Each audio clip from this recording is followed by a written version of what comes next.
Assalamualaikum warahmatullahi wabarakatuh, sahabat-sahabatku sekalian. Hari ini saya ingin mengajak kita semua membahas mengenai materi yang saya beri judul Inovasi Usaha Kecil Menengah.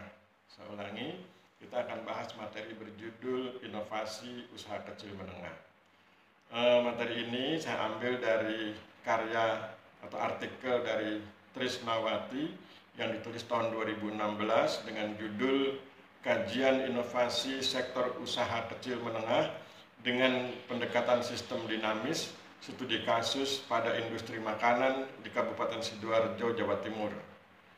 Dimuat pada Jurnal Akuntansi Ekonomi dan Manajemen Bisnis volume 4 nomor 1 Juli 2016 halaman 60-67.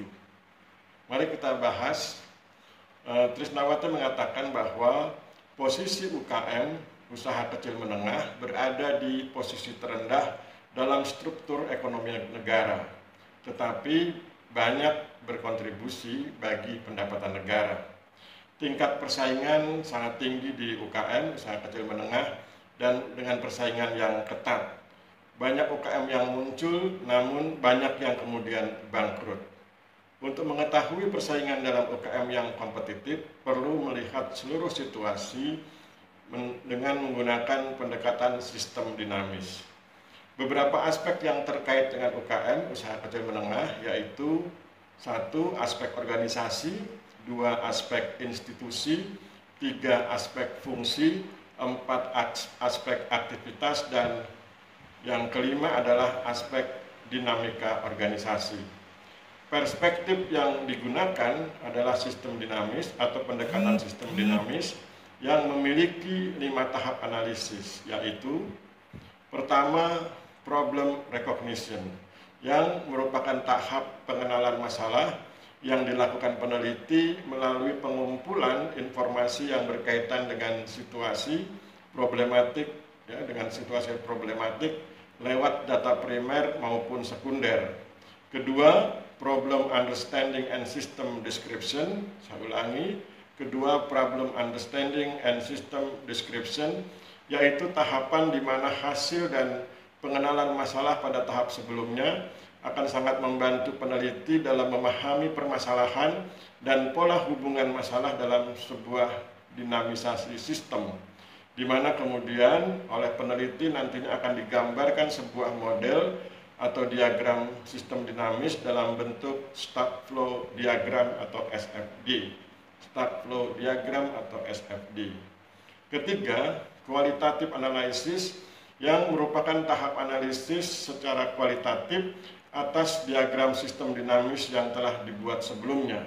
Hal ini dapat dilakukan dalam 2 cara, yaitu mengundang pakar untuk mendapatkan ide baru atau melakukan diskusi mendalam dengan stakeholder yang relevan. Namun dalam penelitian ini, proses analisis kualitatif dilakukan dengan diskusi. Keempat, simulation modeling, di mana setelah dibuatnya stock flow diagram atau SFD dan analisis kualitatif, maka dalam tahap selanjutnya adalah membuat sebuah model sistem dinamis melalui pembuatan causal loops diagram atau CLD, yang kemudian model tersebut disimulasikan. Kelima, policy testing and design. Pada tahap ini, model sistem yang telah dibuat pada tahap sebelumnya diuji kembali dengan beberapa skenario kebijakan yang menjadi alternatif dalam memecahkan masalah yang menjadi fokus penelitian ini. Dan dalam tahap ini akan didapatkan sebuah model skenario kebijakan yang paling relevan dengan dilakukannya simulasi skenario kebijakan sebelumnya. Oleh karena judul penelitian ini yaitu Kajian Inovasi Sektor Usaha Kecil Menengah dengan Pendekatan Sistem Dinamis, Studi Kasus pada Industri Makanan di Kabupaten Sidoarjo, Jawa Timur, maka perlu dipahami pengertian inovasi sebagai berikut. Inovasi adalah perubahan bersejarah, irreversible, atau sesuatu yang tidak dapat diubah kembali ke kondisi sebelumnya, dan kreatif dalam cara melakukan sesuatu. Saya ulangi, inovasi adalah perubahan bersejarah, irreversible, dan kreatif dalam cara melakukan sesuatu. Irreversible itu adalah sesuatu yang tidak dapat diubah kembali ke kondisi sebelumnya. Inovasi mulai terjadi ketika elemen baru atau kombinasi elemen lama dan baru mulai diperkenalkan. Inovasi menekankan pada dua aspek, yaitu satu, aspek perbuatan, proses atau memperkenalkan sesuatu, dan dua, aspek hasil produk baru atau organisasi baru. Inovasi proses adalah perkenalan atas metode produksi baru yang belum pernah dicoba pada industri terkait atau cara baru menangani komersialisasi industri komoditi. Saya ulangi, inovasi proses adalah perkenalan atas metode produksi baru yang belum pernah diuji coba pada industri terkait atau cara baru menangani komersialisasi komoditi.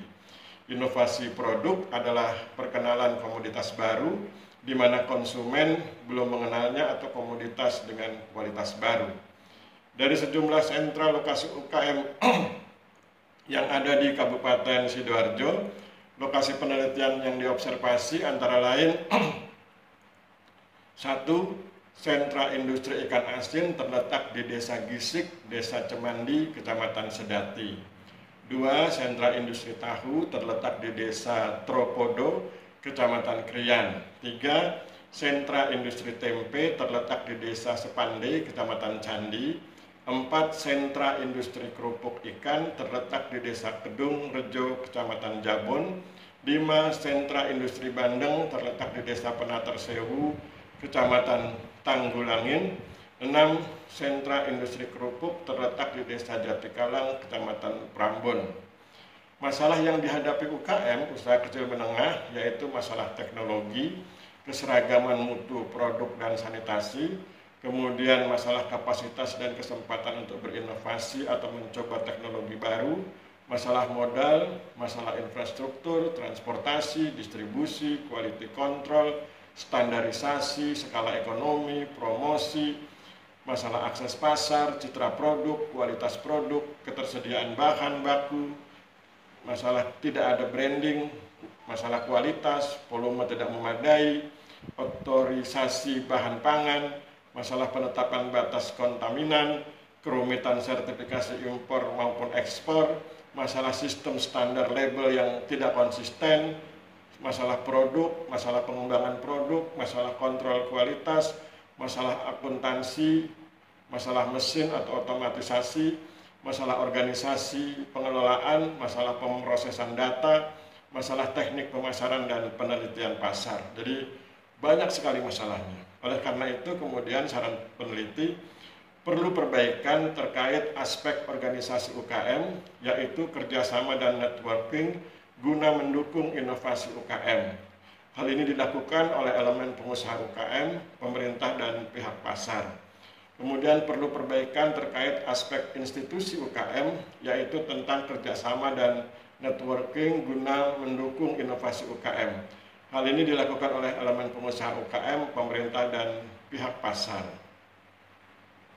Kemudian perlu perbaikan terkait aspek fungsi UKM, yaitu kerjasama dan networking guna mendukung inovasi UKM. Hal ini dilakukan oleh elemen pengusaha UKM, pemerintah, dan pihak pasar. Perlu perbaikan terkait aspek fungsi aktivitas UKM, yaitu kerjasama dan networking guna mendukung inovasi UKM. Hal ini dilakukan oleh elemen pengusaha UKM, pemerintah, dan pihak pasar. Perlu perbaikan terkait aspek organisasi, institusi, fungsi, dan aktivitas UKM. Demikian yang bisa saya sampaikan. Mohon maaf bila terjadi kesalahan. Wabillahi taufiq wal hidayah. Wassalamualaikum warahmatullahi wabarakatuh.